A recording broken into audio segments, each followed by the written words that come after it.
నమస్తే, మనం ధర్నా చౌక్లో ఉన్నాం. ఇక్కడ ఆశా వర్కర్లు ధర్నా చేస్తూ ఉన్నారు వాళ్ళ సమస్యల పైన. ఒకసారి వాళ్ళతో మాట్లాడదాం.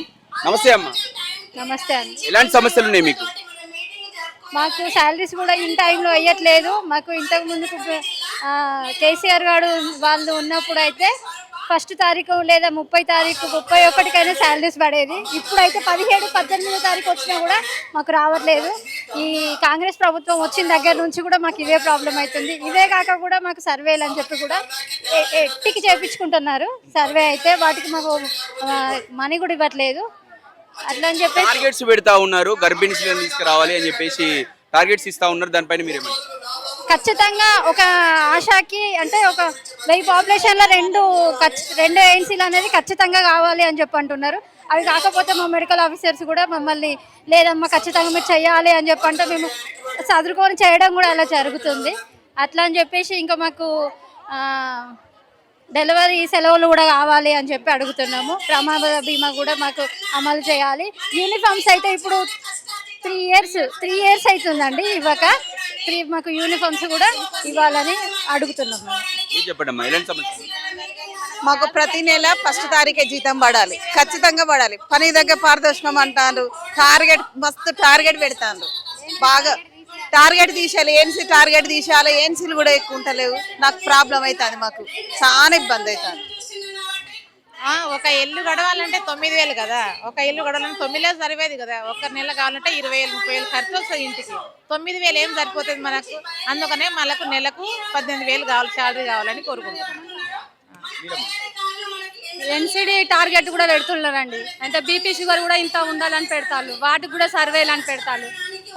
పారితోషికం అన్నప్పుడు మిగతా సర్వేలకు డబ్బులు లేవు, అందుకు కూడా ఇంట్లోనే అంటారు. అందుకనే ప్రత్యేకంగా వాటికి సర్వేలు పెట్టినప్పుడు కూడా డబ్బులు ఇవ్వాలి. ఇప్పుడు పెరుగుతున్న కాలంలో అన్ని రేట్లు ఎలా ఉన్నాయి, మాకు 9,000 జీతం సరిపోతలేదండి. ఫిక్స్డ్ చేయాలండి. మాకు పిఎఫ్ ఈఎంఐ ఏది లేదండి. అవి లేకుంటుంటేనే ఫిక్స్డ్ వేతనం 18,000 చేయాలని కోరుకుంటాను. ఓకే, ఏఎన్సీ టార్గెట్ అనేది అది కరెక్ట్ కాదు. ఏఎన్సీలు అనేది అది ఎవరి చేతిలో పని కాదు అనేది ప్రభుత్వానికి తెలుసు, ప్రతి ఒక్కరికి తెలుసు, మాట్లాడే వారికి తెలుసు, మన ప్రభుత్వాన్ని నడిపే ప్రభుత్వాలకి కూడా తెలుసు. బట్ కాకపోతే ఏఎన్సీ టార్గెట్ అనేది నేను అనుకుంటేనో మీరు అనుకుంటేనో వాళ్ళు అనుకుంటేనో జరిగేది కాదు. అది ఒక దాంపత్య జీవితానికి సంబంధించిన విషయం. సో ఆ టార్గెట్ అనేది ఆ టార్గెట్ పెట్టి మా మైండ్లకు ప్రెషర్ పెట్టి మమ్మల్ని మేము కృంగ తీసుకొని మా ఫ్యామిలీలతో పాటు మేము సఫర్ అవ్వడము. ఆ టార్గెట్లతో ప్రతిసారి మేము వాళ్ళ ఇంటికి వెళ్ళి మీరు ప్రెగ్నెన్సీ అయినరా, మీకు పీరియడ్స్ వచ్చినాయా అని అడగడం కూడా మాకు షేమ్గా ఫీల్ అవుతున్నాం. బట్ ఏంటంటే కొంతమంది ఇన్ఫెర్టిలిటీస్ ఉంటారు, 10 years 15 years పెళ్ళిళ్ళు అయి కూడా ప్రెగ్నెన్సీ రాకుండా ఉన్న వాళ్ళు కూడా ఉంటారు. బట్ వాళ్ళని కూడా మేము అర్థం చేసుకోవాలి కదా. అర్థం చేసుకొని మేమేమనుకోవాలి, వాళ్ళు ఏమంటారు, మీరు ప్రతిసారి మమ్మల్ని ఏఎన్సీ అయినారా, మీరు ప్రెగ్నెన్సీ అయినారా అని మీరు అడగడం వల్ల మేము ఎట్లాగో మేము ప్రెగ్నెన్సీ అవ్వట్లేదు అని మీరు మమ్మల్ని అవహేళన చేస్తారు తప్ప మాకేమైనా లాభం ఉందా చెప్పనేసి వాళ్ళు మమ్మల్ని కూడా మేము ఫీల్డ్ మీద పడే ప్రతి సమస్య వీళ్ళకి తెలియదు. బట్ వాళ్ళకి తెలియకుండా మమ్మల్ని టార్చర్ చేయడం అయితే కరెక్ట్ కాదు. బట్ ఇంకోటి ఏంటిదంటే ఈ ఏఎన్సీ స్ఫూటం అనేది ఒకటి ఉంది. స్ఫూటం అంటే అది కొంతమందికి తెలుసు, స్ఫూటం అనేది కొంతమందికి తెలియదు. ఆ స్ఫూటం అనేది ఒక పేషెంట్ మేబీ షుగర్ కానీ బీపీ కానీ ఉన్న పేషెంట్, నార్మల్ పేషెంట్, ఆ పేషెంట్ ఉమ్మి వేసి ఆ ఉమ్మిని డబ్బాలో ఇస్తే అది మాకు సేఫ్టీ లేకుండా మేము వెళ్ళి అక్కడ పెట్టాలి హాస్పిటల్లో పెట్టి దానిపైన మేము నేమ్ రాసి అది ఎవ్వరు ఏంటి అనేది. ఆ స్ఫూటం ఒక టీబీ పేషెంట్కి వెళ్ళి మేము మెడిసిన్ ఇవ్వడం వల్ల అది మాకు ఎఫెక్ట్ అవుతుంది అనే సంగతి మరి వాళ్ళు ఎట్లా, ప్రభుత్వం ఎట్లా మర్చిపోతుంది అనేది మాకు తెలియదు. కానీ అది ఆ స్ఫూటం అనేది ఏఎన్సీ అనే టార్గెట్ పెట్టి మా ఆశాలు ఎంతమంది చనిపోయినా వాళ్ళకు కనీసం రెస్పాన్సిబిలిటీ కూడా ఎవరు లేరు. రెస్పాన్స్ లేకుండా చనిపోయిన వాళ్ళ దగ్గరికి ఓదార్పుకు పోయే అధికారి కూడా లేడు ఇంతవరకు. బట్ కాకపోతే మాకు కావాల్సింది ఫిక్స్డ్ వేతనం and ANC target plus sputum target. రవాణా ఛార్జెస్ అవి ఏ ఛార్జెస్ లేవు, కేవలం మాకు 9,000 శాలరీ వస్తుంది. అది కూడా ఇన్ టైంలో లేదు. ఇన్ టైంలో శాలరీ లేదు. మేము బయట పనికి పోవడానికి లేదు. ఆ ఇన్ టైంలో రాని శాలరీని పట్టుకొని మాకంటూ కొంత బాధ్యత ఉంటుంది. మాకు ఈఎంఐలు ఉంటాయి, మాకు ఇంట్లో సంసారంలో చాలా వరకు ఇబ్బందులు ఉంటాయి.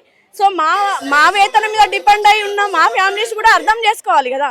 సో ఇవన్నీ లేకుండా మమ్మల్ని మా తలకు పెట్టిన ప్రెషర్ వల్ల మీరు మేబీ చూసే ఉంటారు టీవీలలో ఎంతో మంది ఆశలు చనిపోయినారని. వాళ్ళకి కనీసం వాళ్ళకు ఒక 1 రూపీ కూడా లేదు. మాకంటూ ఒక ఇన్సూరెన్స్ కావాలి, మాకంటూ ఫిక్స్డ్ వేతనం కావాలి, మాకంటూ ఉద్యోగ భద్రత కావాలి. ఇవన్నీ మాకు చేసిన రోజు మేము కూడా పనిలోకి స్టార్ట్ అవుదామని ఖచ్చితంగా ఈ ధర్నా కోసం అని వచ్చింది. ఓకే, చెప్పండి అమ్మా, మీరు ఇక్కడ టార్గెట్స్ పెట్టి గర్భిణీలను తీసుకురావాలి హాస్పిటల్కి అని పెద్ద ఎత్తున పెడతా ఉన్నారు. వాళ్ళ ఫ్యామిలీ దగ్గర పోయినప్పుడు ఎట్లా వస్తుంది రెస్పాన్స్? మంచిగా తీసుకుంటా ఉన్నారా? గవర్నమెంట్ హాస్పిటల్కి పోవడానికి రెడీ అవుతున్నారా మహిళలు? పేషెంట్లు మేము మోటివేషన్ చేస్తే మా మీద నమ్మకంతో వాళ్ళు ముందుకు వచ్చే అవకాశం ఉంది. అక్కడికి పోయినాక స్పెషలిస్ట్ అసలు లేవు. మాకంటూ కూడా ఒక రూము లేదు, మాకు అసలు కేరింగే లేదు. అక్కడ మేము యూనిఫామ్ మార్చుకుందామన్నా కూడా ఒక రూము లేదు. రూము వెంటనే మాకు కూడా గవర్నమెంట్ని కోరుకుంటున్నాము, రూమ్ కూడా మాకు ఏర్పాటు చేయాలని. పేషెంట్ల తర్వాత మాత్రం అయితే రెస్పాన్స్ మాకు మంచిగా ఉంది. మాకు రెస్పాన్స్ వాళ్ళు ఇవ్వట్లేదు. ఇది గవర్నమెంట్కు తెలియజేస్తున్నాము. మేము ముఖ్యంగా వీడికి రావడానికి ఏంటంటే ప్రతి వాళ్ళకు టార్గెట్ పెడుతున్నారు. ఏం టార్గెట్ అంటే ఏఎన్సీ టార్గెట్, ఎన్సిడిసి టార్గెట్. వాళ్ళు లేకుండా ఇంత వేయాలి, మీరు ఇప్పుడు చెయ్యర్రి, ఆన్లైన్ చెయ్యర్రి. ప్రతి ఒక్కటి ఏఎన్ఎం చేసేది, మెడికల్ ఆఫీసర్ చేసేది, మళ్ళీ తర్వాత నోడల్ ఆఫీసర్లు చేసేది. ఆ పని అంతా మొత్తం మాతోని చెప్తున్నారు. ఎట్టి షాకిరి మాకు ఇచ్చేదేమో 9,900 వేతనం కూడా కాదు, పనికి దగ్గర పారితోషికం లెక్కనే అది రావడం జరిగింది. గత ప్రభుత్వంలోనే ఏర్పాటు చేసుకున్నాం ఆ 9,900. ఈ ప్రభుత్వంలో ఏదైతే మేనిఫెస్టోలు పెట్టమని 2 సంవత్సరాల నుండి మేము ఈ రోడ్డు పంటి వచ్చినా కానీ మమ్మల్ని పట్టించుకోవట్లేదు. మాకు చాలా అనారోగ్యాల వల్ల మేము ఆశాలందరం చనిపోవడం జరుగుతుంది. బీపీ షుగర్ కూడా మాకు రావడం జరుగుతుంది. టీబీ అయితే మెయిన్.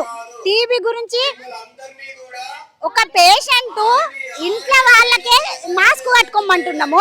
అట్లాంటిది మేము కూటమి కప్స్ మా చేతి నుండి అక్కడ గవర్నమెంట్ హాస్పిటల్కి చేరదీస్తున్నాము. అది మస్తు ఇబ్బందిగా ఉంది మాకు. ఒక ఏఎన్సీని మేము డెలివరీకి తీసుకొని వెళ్తాం. డెలివరీకి తీసుకొని వెళ్ళినప్పుడు వాళ్ళు అక్కడ డెలివరీ అయినాక మాకు రాత్రి 11-12 అవుతుంది. కానీ మళ్ళీ మాకు రిటర్న్ పోవడానికి వెహికల్ కూడా లేదు. అప్పుడు మాకు చాలా ఇబ్బంది అవుతుంది. ఛార్జీలు పెట్టుకుని పోతే ఛార్జీలు ఇస్తారా? ఛార్జీలు కూడా ఇవ్వరు మాకు. ఎందుకంటే ఒకవేళ నైట్ కూడా అక్కడ ఉండాలంటే మాకు రూమ్ ఫెసిలిటీస్ లేవు. మేము అక్కడ రోడ్డు మీద ఉన్నట్టుగా ఉండాల్సి వస్తుంది. మాకు ఖచ్చితంగా ఒక రూమ్ ఫెసిలిటీస్ ఉండాలి. రిటర్న్ వెహికల్ కూడా మాకు అరేంజ్ చేయాలని మేము కోరుకుంటున్నాం ఖచ్చితంగా.